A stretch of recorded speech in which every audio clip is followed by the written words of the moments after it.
이 오예배 시간에는 다윗의 이야기를 해볼까 합니다. 여러분, 사람은 누구나 한계를 가지고 있습니다. 인생을 살면서 한계에 부딪힐 때가 있습니다. 뭐 물질의 한계든 건강의 한계든 아니면 내 역량의 한계든 한계에 부딪혔다, 한계에 왔다라고 여길 때가 있습니다.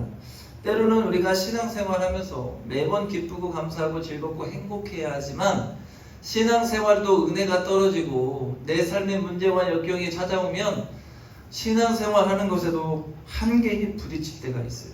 하나님 나 이거 못하겠어요. 하나님 너무 힘들어요. 이런 한계에 부딪힐 때가 있다는 거예요. 오늘은 그 한계에 대해서 함께 말씀을 좀 나누고자 합니다. 다윗은 우리가 아는 것처럼 사울의 충직한 부하였습니다. 그런데 다윗은 지금 도망자의 신분입니다. 어떤 죄를 짓고 도망가는 것이 아니라 오히려 왕에게 충성을 다하고 나라를 위해 목숨 걸고 싸웠더니 그 명령을 다 이루어 주었더니 뭐예요? 시기를 하고 질투를 해서 왕이 죽이려고 해서 지금 도망자가 되어서 광야의 생활을 하고 있습니다. 그런데 여러분, 우리가 어떤 문제를 만나거나 시험을 당하거나 환난이 있을 때에 언제 끝나는지 알면 그것이 그렇게 문제가 되지 않아요. 왜요? 이거 고비만 넘기면 되니까, 이번 문제만 잘 지나가면 되니까. 그런데 지금 다윗은 끝이 보여요? 안 보여요? 안 보여요. 이 고난의 끝이 없는 거예요. 사울왕이 살아있는 한 광야의 생활, 도망자의 신분은 끝나지가 않는 겁니다. 언제까지만 하면 됩니다 하면 참 좋은데 끝이 보이지 않는 싸움을 계속하고 있는 거예요. 거기에 오늘 말씀을 보니까 환난 당한 자, 마음이 원통한 자, 빚진 자들이 다 누구에게로 왔어요? 오늘? 다윗에게로 오는 거예요. 다윗은 그들의 우두머리가 되었다라고 합니다. 오늘 그런 사람들이 오늘 몇 명 모였대요? 400명 가량이 모였다라고 성경이 기록합니다. 여러분, 어떤 목적을 가진 것도 아니고요, 그저 정상적인 공동체에서 살기 어려운 사람들이에요. 한계에 부딪힌 자들이 다윗을 향해 왔고 다윗과 함께 광야에 모인 거예요. 그것도 1명, 2명도 아닙니다. 10명, 20명도 아니에요. 무려 400명이라는 많은 숫자가 모였습니다.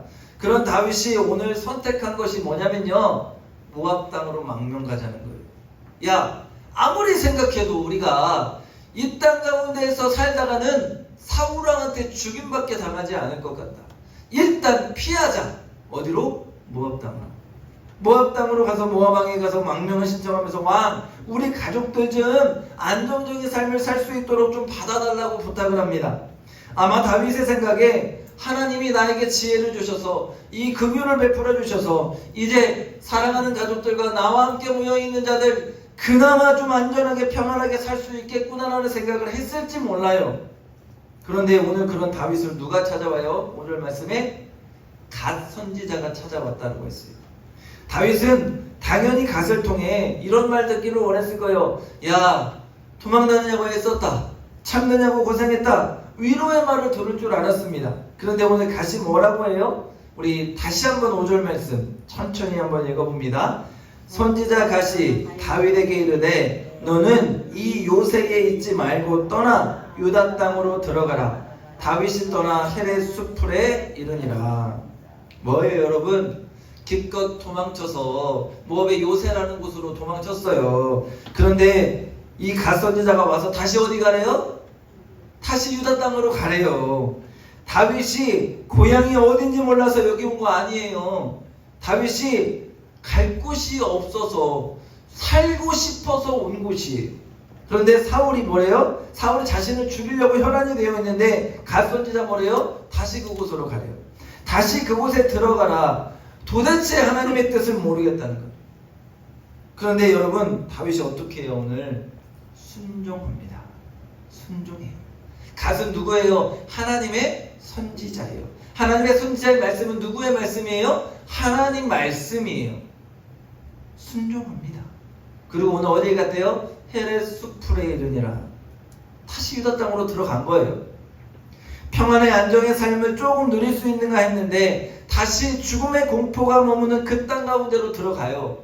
그런데 다윗은 원망과 불평이 나올 법도 한데 하나님 대체 나한테 왜 이러시냐고, 도대체 왜 나에게 이렇게 힘들게 하시냐고 원망하고 불평할 법도 한데 다윗은 순종하며 다시 명령 따라 그 유대 땅에 들어간 거예요.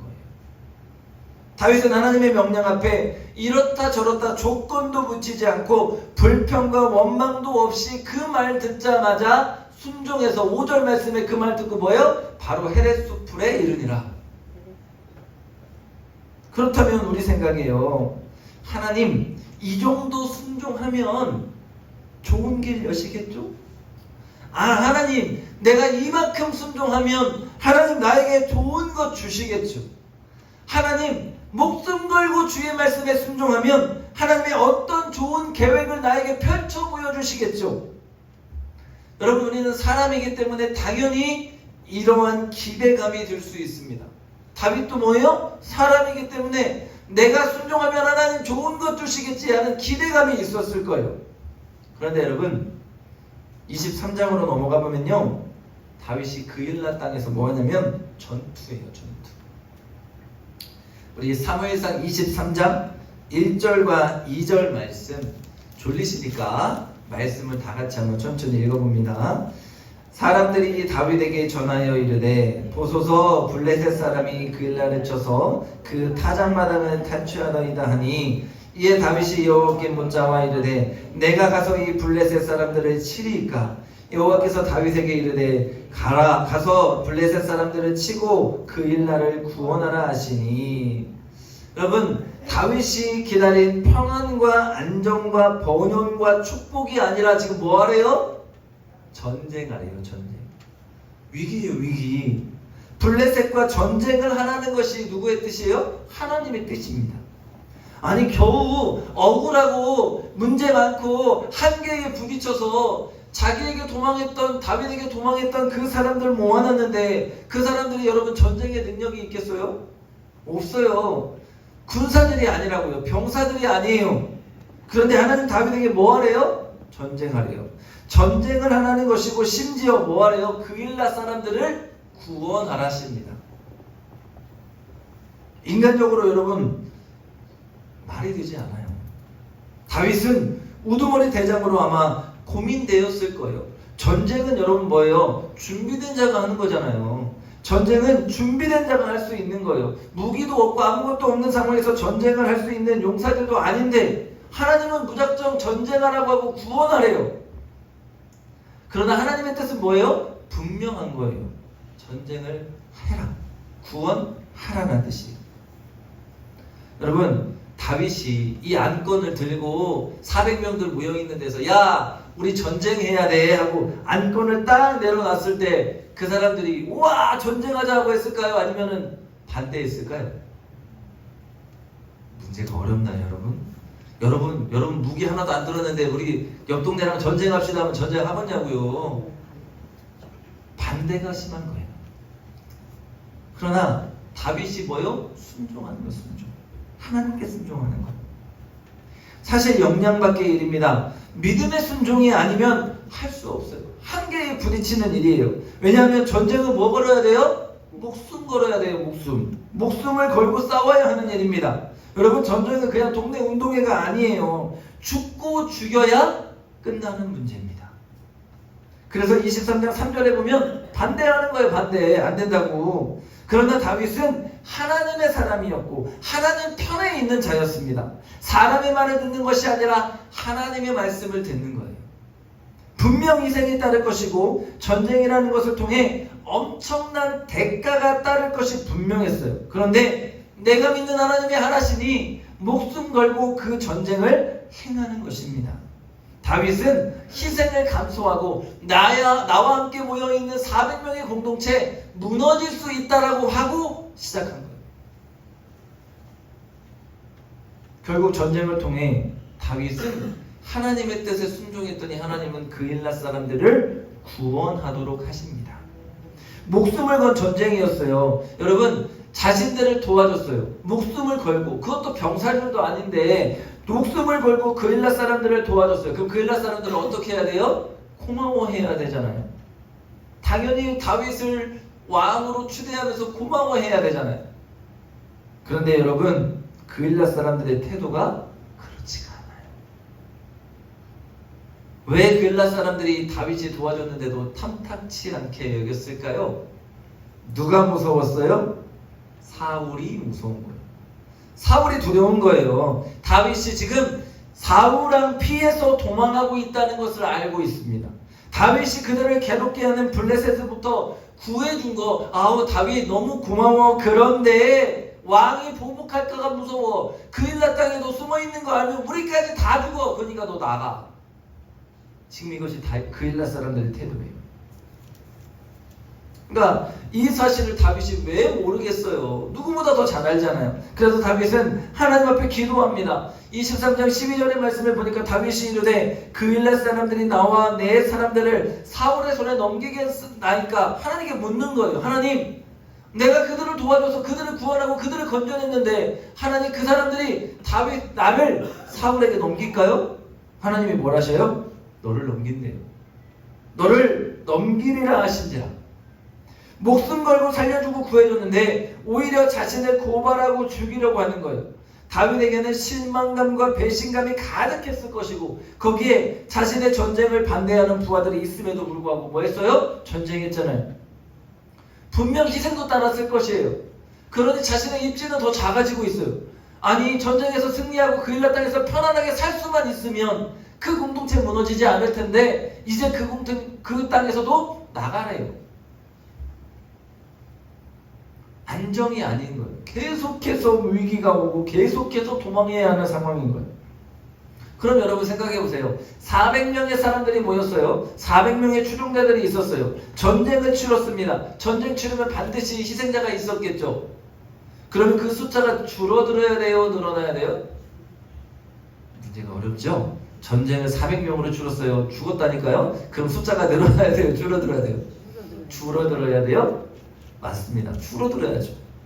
그런데 23장 13절을 여러분 한번 보세요. 다윗과 그와 그의 사람 600명 가량이 일어나. 숫자 늘었어요? 줄었어요? 늘었어요. 여러분 신기하지 않습니까? 아니, 대장이라고 하는 다윗은 말도 되지 않는 전쟁을 하라고 하질 않나. 좀 안정된 땅에 살 수 있었는가 싶었는데 전혀 생각지도 않게 또다시 그 땅을 나가자고 하는, 속된 말로 좀 이상한데, 그러면 다윗을 따르지 말아야 되는데요, 다 따르는 자의 숫자가 늘었습니다. 한계의 상황, 하지 못할 일들을 하라고 하시는 하나님 앞에 대장 다윗이 순종하니 그 따르는 백성이 순종한 것이에요. 그런데 하나님은 그들의 규모를 줄여버리는 것이 아니라 더 늘어나게 하시는 거예요. 한계의 상황, 이건 도저히 못합니다. 하나님, 나는 이 일을 못합니다. 그런 상황에서 다윗은 목숨 걸고 순종한 거예요. 근데 하나님은 그 목숨 걸며 순종하는 다윗에게 함께하는 더 많은 사람들을 붙여줘서 그 다윗을 도우며 내가 너와 함께한다라는 확신을 심어주시는 거예요. 여러분, 우리가 때로는 믿음으로 살면서요, 하나님께 섭섭할 때가 있습니다. 여러분 있어요? 없어요? 나만 있나? 여러분들도 있죠. 하나님 좀 섭섭해요 할 때 있어요. 인간이니까 하나님 섭섭해요. 아마 다윗도 그랬을 거예요. 하나님 이건 정말 너무하잖아요. 그러나 다윗이 한 건 뭐라고요? 순종. 버겁기도 하고 인간의 생각의 한계인데 하나님은 막무가내로 하라고 하시고 가라고 하시니 그 뜻을 따르는 겁니다. 여러분, 우리가 믿음의 조상 아브라함을 잘 알아요. 그가 하나님의 사랑받는 믿음의 조상, 우리가 지금 고백하는 믿음의 조상이 된 결정적인 이유가 뭡니까? 그 한계 상황, 하나밖에 없는 아들 독자 이삭을 하나님께 번제로 바치라고 하셨어요. 그런데 그 명령에 아브라함이 뭐예요? 순종했기 때문입니다. 여러분, 창세기 말씀을 보면요, 아브라함이요 그 누구와 상의하지 않아요. 어떤 조건도 내밀지 않고 이유를 대지도 않습니다. 하나님 명령 듣자마자 다음날에 나귀에 짐 싣고 아들 싣고 출발. 뭐 하려고요? 순종하기 위해서. 그리고 나서 아들을 꽁꽁 묶어놓고 각을 뜨려고 칼로 딱 잡으려고 하는 순간에 하나님이 뭐라고 하시냐면 내가 이제야 여호와 하나님 경외하는 줄 알았다고 하시죠. 그 믿음을 인정해 주시는 거예요. 그리고 그를 믿음의 조상으로 굳건하게 세워주시는 거예요.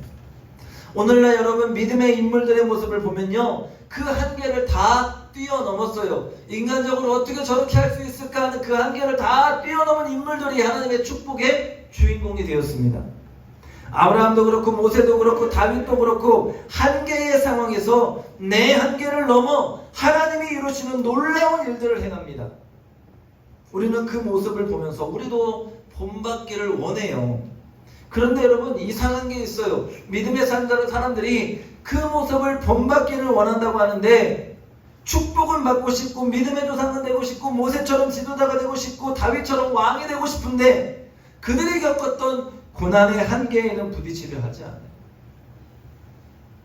하나님이 주시는 열매는 맺고 싶은데 그 과정 가운데서 피나는 한계에 부딪히며 하나님이 주시는 믿음의 한계를 뛰어넘는 그 역량을 발휘하려고 하지 않는다는 거예요.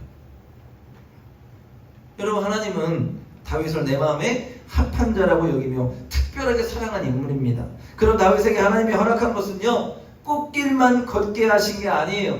극한의 상황에 몰고 가시고 죽음의 골짜기를 넘어가게 하십니다. 한계에 부딪혀서 인간의 생각은 다 내려놓게 하시고 하나님의 생각으로 그의 생각을 바꿔주시는 거예요.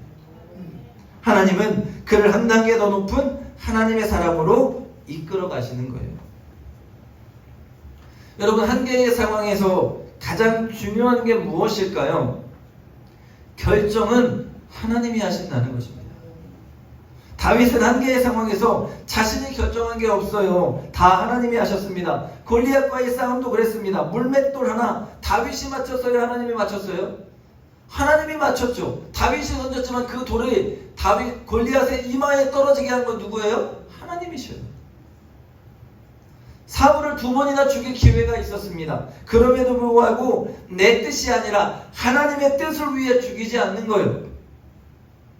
오늘 말씀도 같이 그일라에서 블레셋과의 전투도 그렇습니다. 내가 결정했어요? 아니요. 하나님이 결정하셨어요. 싸우래요. 구원하래요. 하는 거예요. 다윗은 알고 있었어요. 나의 한계와 하나님의 한계가 다르다는 거예요.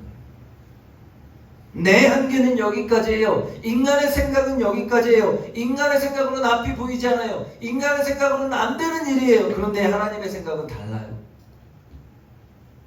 여러분 누가 골리앗이 돌멩이 하나 맞고 죽을 줄 알았겠어요? 하나님의 생각은 다르다니까요. 누가 다윗과 그 400명의 군사가 그일라 사람들을 구원할 줄을 알았겠냐고요. 생각지도 못하는 일입니다. 그런데 하나님이 하시는 거예요. 이것이 사람의 한계와 하나님의 한계의 차이점입니다. 하나님은 다윗에게 한계의 은혜를 허락하시면서 현재의 자리에 만족하지 말라고 하십니다. 여러분 하나님은요 고작 400명의 우두머리로 다윗 세우려고 그에게 기름 붓지 않았어요.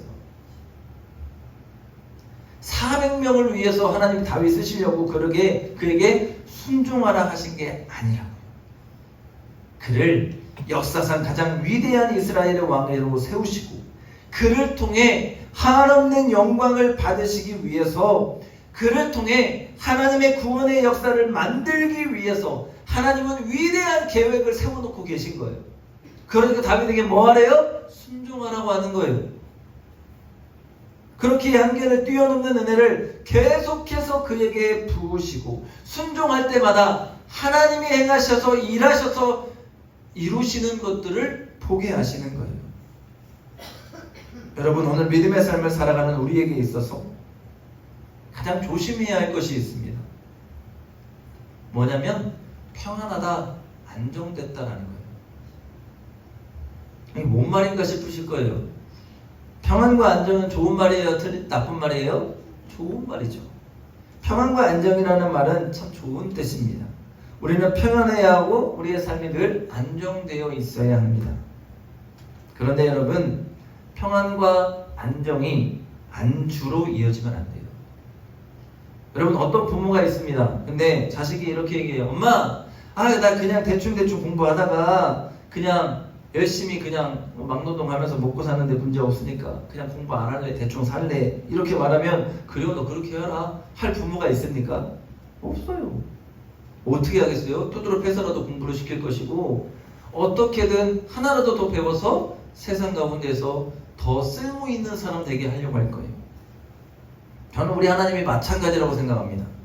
하나님은 우리가 하나님의 자녀로 부름받는 순간에 우리가 하나님께 세움받고 쓰임받기를 원하십니다.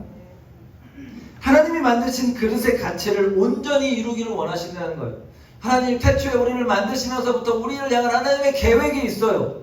그 계획대로 이루시기를 원하시는 하나님이셔요. 다윗에게 원하신 삶의 가치와 크기가 있고요, 우리 한 사람 한 사람에게도 하나님이 원하시는 삶의 가치와 방향과 크기, 하나님의 사명이 있어요. 그런데 우리는 예수 믿고 이만하면 됐지 뭐, 우리 교회 이만하면 편안하니 괜찮지 뭐, 우리 가정 이만하면 된 거 아니야? 라고 생각합니다. 여러분 생각해 보세요. 400명의 우두머리가 적어요? 400명의 숫자가 적습니까? 아니에요. 다윗도요, 보잘것없는 사람이었잖아요. 양치기 목동이었던 다윗이 400명 이끌면 그건 성공한 거예요? 성공 안 한 거예요? 성공한 거예요. 그 정도면 됐다, 나 이 정도면 안전하고 편안하게 살 수 있을 것 같아, 만족할 수 있잖아요. 그런데 모압 땅을 나오고 모험을 하고 전쟁을 하고 별의별 고생을 다 합니다. 이유는 뭐예요? 한 가지예요. 하나님의 것답게 살기 위해서, 하나님이 하라는 말씀에 순종해서 한계를 극복해 나가는 거예요. 하나님은 오늘 여기서 만족하는 삶을 원치 않으신다는 거예요. 그래서 여러분, 우리가 뭐 받아야 돼요? 은혜 받아야 돼요. 더 하나님의 뜻을 물어야 합니다. 하나님 무엇 하기를 원하십니까? 어떤 순종을 하기를 원하십니까? 하나님의 계획이 무엇입니까? 그건 여러분 부르짖을 때 가능해지는 일이에요. 가만히 있는다고 하나님이 알려주시는 일이 아니에요. 기도해서 하나님의 뜻을 알고 하나님의 방향과 하나님의 계획을 우리가 깨달아야 돼요. 갈급한 심령 가지고 주의 은혜를 사모하며 나아갈 때에 하나님이 부어주시는 은혜를 통해 우리가 깨닫는 거예요. 그러니 뭐 해야 돼요? 기도해야 돼요. 영적인 싸움을 통해 하나님의 뜻을, 하나님의 은혜를 깨닫고 순종할 수 있는 우리 모두, 우리 맹산교회가 될 수 있기를 주의 이름으로 간절히 축원합니다. 지금 세 번째, 우리가 3일3세 부흥회를 합니다. 제가 늘 하나님 앞에 간구해요. 하나님, 내가 은혜 받아야, 목사인 제가 은혜 받아야 사랑하는 우리 성도들이 은혜를 받습니다. 제가 은혜 받는 만큼 우리 성도들이 저는 은혜 받을 줄로 믿습니다. 여러분, 저도 이런저런 일들 벌리지 않고요, 잔잔하게 매주 똑같이 여러분들하고 예배 드릴 수 있어요. 근데 왜 이렇게 해요? 몸부림치는 거예요. 몸부림. 하나님의 뜻을 그래야 알 수 있습니다. 더 넓은 은혜의 세계로 제가 들어가고 우리 성도들이 들어가기 위한 것입니다. 사랑하는 여러분, 우리 이만하면 됐어, 우리 시골교회 이 정도면 훌륭해, 그 한계를 극복할 때 하나님이 축복하십니다. 그러기 위해 우리가 몸부림치는 거예요. 제가 어제 우리 최덕순 원사님 신방했어요. 원사님이 너무 일을 많이 해놓고 내가 다리가 너무 아파서 이제는 한 발짝을 못 뛰시겠대. 그래서 다리를 이제 전혀 못 쓰시는 거예요. 그래서 권사님 신방하면서 제가, 권사님 휠체어로라도 교회 올까요? 그랬더니 권사님 뭐라 하셨게요? 그런 방법이 있었냐는 듯이 그래요. 그래서 제가 오늘 모시고 온 거예요. 예배 잘 들으시고 식사도 하고 가셨어요. 여러분, 제가 그랬어요. 권사님 죽어도 성전에서 죽겠다고 기도하셔요. 그래서 한계를 뛰어넘어서 은혜를 사모하는 권사님 모습 보면 사랑하는 우리 성도들도 저렇게 믿어야 되는구나라는 걸 알 수 있을 거라고 제가 그랬어요. 여러분, 그 믿음으로 우리가 살아가야 돼요. 그래서 하나님이 기뻐하시는 은혜의 주인공으로 다윗과 같이 순종하는 인물로 이 땅을 살아갈 수 있는 우리 맹산교회 모든 성도들의 삶이 될 수 있기를 주의 이름으로 간절히 축원합니다. 축원합니다. 기도하겠습니다.